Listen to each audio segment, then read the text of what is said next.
జీవితం ఎంత విలువైనదో, ఎంత సున్నితమో ఒక్క క్షణంలోనే మనల్ని మార్చేసే సంఘటనలు కూడా జరుగుతాయి. ఎన్నో కలలు, ఆశయాలు, భవిష్యత్తు ప్రణాళికలు ఉన్న విధి ఒక్కసారిగా గేమ్ మార్చేస్తుంది.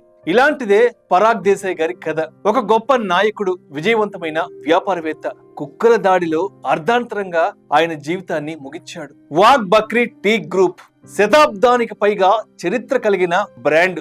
టీ అంటే కేవలం పానీయం మాత్రమే కాదు, భారతీయ కుటుంబాల మధ్య బంధాన్ని కట్టిపడేసే ఓ అనుభవం అని, ఈ వారసత్వాన్ని కొత్త శిఖరాలకు తీసుకెళ్లిన వ్యక్తే పరాగ్ దేశాయ్.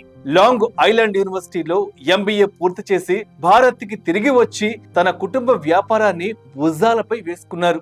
సేల్స్, మార్కెటింగ్, ఎగుమతుల విభాగాలు నడిపి వాఘ్ బక్రీని 2000 కోట్ల వ్యాపార సామ్రాజ్యంగా మార్చి 24 రాష్ట్రాలలో తన వ్యాపారాన్ని విస్తరింపజేశారు. పరాగ్ గారు కేవలం వ్యాపారం నడపలేదు, భవిష్యత్తు కోసం దారులు వేశారు. అలా తన బ్రాండ్ టీని లైఫ్ స్టైల్ గా మార్చారు.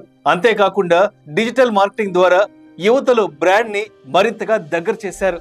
కొత్త రుచులను కస్టమర్లకు ఎప్పటికప్పుడు అందిస్తూ నూతన అనుభవం పొందాడు. అలా 2023 అక్టోబర్ 15 ఆదివారం ఉదయం పరాగ్ గారు తన నివాసం సమీపంలోని రోడ్డుపై వాకింగ్ చేస్తున్నారు. సరిగ్గా అదే టైంకి వీధి కుక్కల గుంపు ఆయన వైపు పరిగెత్తింది.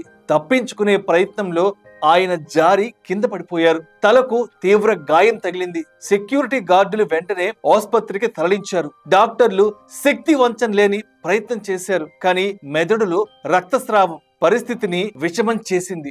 7 రోజుల పాటు వెంటిలేటర్ పై పోరాడిన ఆయన 2023 అక్టోబర్ 22న చివరి శ్వాస విడిచారు.